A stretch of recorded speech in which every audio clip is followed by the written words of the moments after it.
एक और अहम खबर आपको आज की दे दें। आज से कतर दौरे पर विदेश मंत्री हैं एस जयशंकर। विदेश मंत्री एस जयशंकर का 2 दिनों का कतर दौरा है। द्विपक्षीय, रीजनल समेत कई अंतर्राष्ट्रीय मुद्दों पर इस बैठक इंडिया के foreign affair minister doctor Jaishankar इस वक्त कतर में मौजूद हैं to talk on global piece.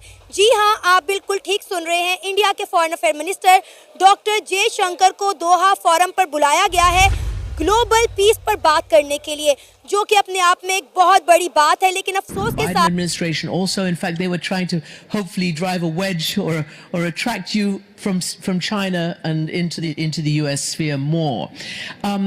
But President-elect Trump, we were trying to attract them into the Indian sphere. okay. A big focus.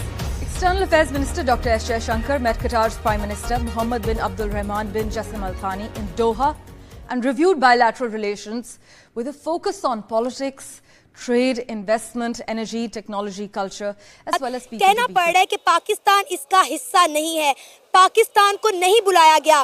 क्या वजह है कि पाकिस्तान को क्यों नहीं बुलाया गया?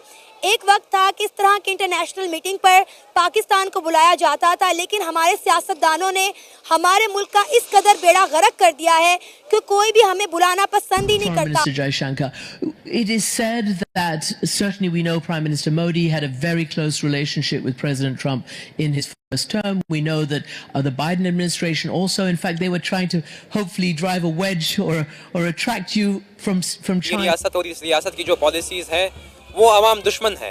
यानी मैं सबसे पहले आपको एक एग्जांपल देता हूँ पश्तून कौम की। पश्तून कौम गुज़श्ता 76 सालों से इस मुल्क में चक्के की आटी की तरह पिस रहे हैं। बलूचिस्तान में आप देख लें, बलोच अवाम आप देख लें, इनफोर्स डिसअपेरेंस। हेलो, जय हिंद दोस्तों।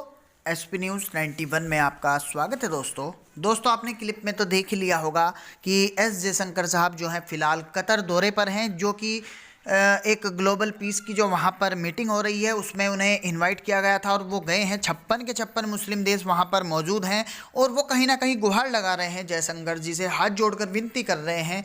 जयशंकर जी का एक अपना अलग ही नेचर है, एक अलग ही रुतबा है। वो ये नहीं देखते कि किस मंच पर क्या बोलना है। उन्हें वो इतने दिल साफ आदमी हैं, इतने बेखौफ आदमी हैं कि उन्हें जो कहना होता है वो सब कुछ सबके सामने कह देते हैं, चाहे सामने वाला कितना भी बुरा मान जाए। वो सीना ठोक करके बोलते हैं और अपने इस बोलने के बेबाक अंदाज से ही आज वो पूरी दुनिया में पता है सबको कि ये भारत का विदेश मंत्री है डॉक्टर एस जयशंकर। कहीं ना कहीं पाकिस्तान हमेशा जयशंकर जी से घबराता है, क्योंकि पाकिस्तान को कई बार अल्टीमेटम वो दे चुके हैं कि पीओके, पाक ऑक्यूपाइड कश्मीर जो है वो भारत का हिस्सा है और उसे भारत को लेने से कोई नहीं रोक सकता।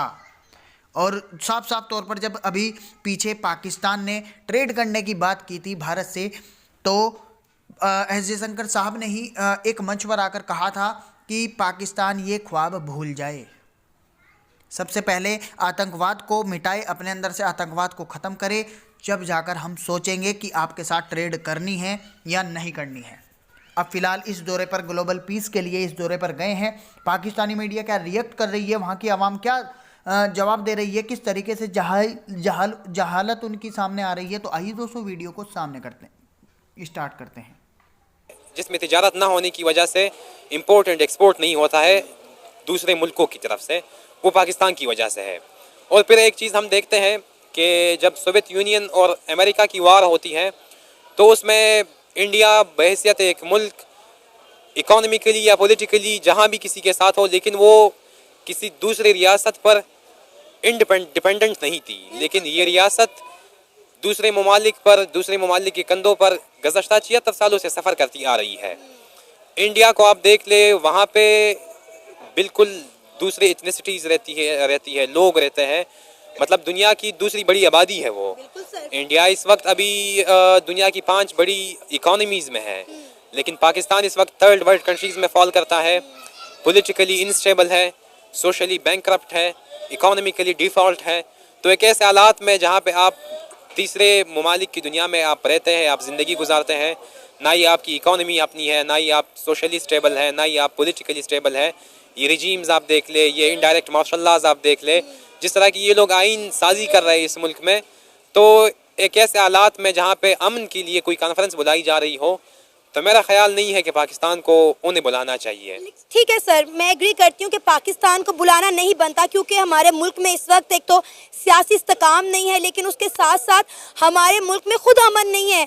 जब यहाँ पर जो है हमारी आवाम बेचैन बेताब रहेगी, रोटी के लिए लड़ेगी, मरेगी, खुदकुशियाँ करेगी, और सियासत की वजह से हमारे मुल्क का बेड़ा गर्क हो गया है। अगर हम बात करें तो हम देख रहे हैं कि इंडिया के foreign affair minister doctor Jaishankar जो इस वक्त बैठे हुए हैं कतर के अंदर, वो एक बड़े बड़े प्लेयर जो हैं तस्वुर किए जाते हैं। उन्हें पता है कि इंटरनेशनल फॉर्म पे किस तरह से खेलना है, किस तरह से इंडिया को पूरी दुनिया के आगे रिप्रेजेंट करना है, क्योंकि सर इस वक्त पूरी दुनिया को इंडिया की ज़रूरत है और पाकिस्तान की किसी को कोई ज़रूरत नहीं है। बिल्कुल, देखिए मैं आपसे यही बात कर रहा हूँ ना, यही अर्ज मैं कर रहा हूँ ना कि ये रियासत और इस रियासत की जो पॉलिसीज़ हैं वो अवाम दुश्मन है। यानी मैं सबसे पहले आपको एक एग्जांपल देता हूँ पश्तून कौम की। पश्तून कौम गुज़श्ता 76 सालों से इस मुल्क में चक्के की आटी की तरह पिस रहे हैं। बलूचिस्तान में आप देख लें, बलोच आवाम आप देख लें, इनफोर्स डिसअपेरेंस मतलब एक बहुत अनएथिकल और एक पॉलिटिकल इशू है जिसको एक सेंसिबल वे के साथ डील नहीं किया जा रहा है। उसके बाद आप देख ले ज़िया की पॉलिसीज़, आप देख ले जब अफ़गान वार शुरू होती है तो उसमें हमारे जो शाही जर्नल है वो ये कहते हैं कि हम अफ़गानिस्तान को अपना 5वां सूबा बनाएंगे, जो कि एक आज़ाद रियासत है, उनका अपना आइन है, उनकी अपनी टेरिटरी है, उनकी अपनी गवर्नमेंट है, सॉवरेनिटी है। आप जब एक रियासत से छलांग लगाते हैं दूसरी रियासत में उनकी गवर्नमेंटल स्ट्रक्चर, क्या पाकिस्तान ने कभी इस चीज का शोर डाला है कि ग्लोबल साउथ की भारत बात करता है, इतनी कॉन्फ्रेंसें कराता है? भारत को किसने कहा है कि वो ग्लोबल साउथ का लीडर बने? इतना ही बोल दो। ओ भाई, अगर तुम नहीं भारत के कुछ बोल सकते तो इतना ही बोल दो कि हाँ जी क्यों कर रहे हैं आप जनाब, ग्लोबल साउथ में क्या पाकिस्तान नहीं है? आपको किसने आवाज बनाया? ग्लोबल साउथ में सबसे बड़ा प्लेयर चाइना है। ओ भाई कुछ तो कह दो। मैंने नहीं सुना आज तक उनके मुंह से ये अल्फाज। इट मीन्स कि इन्होंने सरेंडर कर दिया होगा। सच्ची बात तो मुझे ये नजर आ रही है। इट मीन्स कि इन्होंने सरेंडर कर दिया हुआ है। अब देखें, दोहा फोरम जो है इज एन इंपॉर्टेंट फोरम। ये आप उसमें, और देन अरब जो होते थे वो हमारे साथ प्यार करते थे, मोहब्बत करते थे कि यार ये जो ममालिक हैं, this country is nice, it's an Islamic country, ठीक है, it's a developing brooming country. लेकिन जब उन्होंने देखा हमें पिछले 20 25 30 सालों की, उन्होंने हमारी असेसमेंट की, उन्होंने कहा यार ये तो नॉन सीरियस लोग हैं।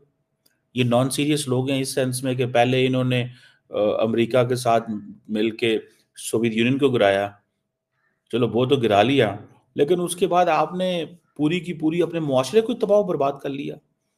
रिलीजियस रेडिकलाइजेशन इतनी ज़्यादा आ गई कि हम लोग, जिहाद इतना ज़्यादा हो गया और हमने अपने आप को इंडिया पे फिक्स कर लिया। हमने अपने आप को इंडिया पे फिक्स कर लिया, जिसकी वजह से हम नाकाम हो गए। हमारी नाकामी जो है, आप देखें इंडियंस क्या कहते हैं, हमारा मुकाबला करना चले थे, अब देखो उनके हाथ में कटोरा आ गया। भाई नरेंद्र मोदी यही कहते हैं ना कि हमारा मुकाबला करने चले थे, देखो आज इनके हाथ में कटोरा आ गया। कितनी शर्मिंदगी की बात है। और वो देखें, why we got Pakistan as a separate homeland is a question.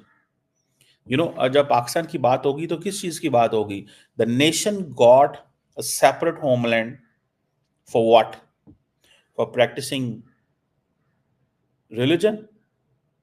अपने मजहब इस्लाम को आजादी से प्रैक्टिस क्या कर सकते हैं?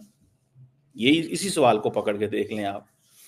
हर मस्जिद के बाहर तो गनमैन खड़े हुए हैं। मुसलमानों को एक दूसरे से खतरा है, मुसलमानों को एक दूसरे से खतरा है। गनमैन खड़े हुए हैं, मुसलमान एक दूसरे से डर रहे हैं। उधर कहते थे जी उधर हिंदू होगा, वो हमें मारते हैं, वो हम उनके साथ रह नहीं सकते, वो मेजॉरिटी में है, वो ये हैं, वो हैं, अगर हम रहे हमारी आज़ादी नहीं होगी, फ्रीडम नहीं होगी, this and that. Fair enough. तो जब आपने अपना सेपरेट होमलैंड बना लिया तो क्या किया फिर? आज मालदीव्स उठ के टर्की जाता है, आपके पास क्यों नहीं आया? अगर आप इस काबल होते तो आपके पास आता ना, बिकॉज उनको पता है Turkey is a country which is progressive, relevant, economically stable, ठीक है, एंड इक्वली जो मजहबी तौर पे वो उसकी जो है ना वो है एक, ठीक है। सो ये चीज है,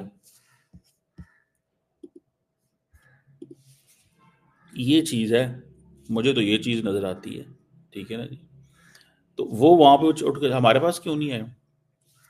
सो ये चीज थोड़ी सी, this is what we have to understand भाई साहब, इस चीज को थोड़ा समझने की जरूरत है कि ये हमें मुश्किल में डाला गया। आज हम इरेलीवेंट हो गए, आज हमें कतर समझता है यार इनके फॉरेन मिनिस्टर को क्या बुलाना है। ये जो फोरम होते हैं ना, Doha forum on on global peace, ये चीजें, इस तरह की चीजें जो होती हैं, इसमें एक ओवरऑल एक नेशन की जो रेलिवेंस है ना, उसको देखा जाता है, नेशन की रेलिवेंस को देखा जाता है।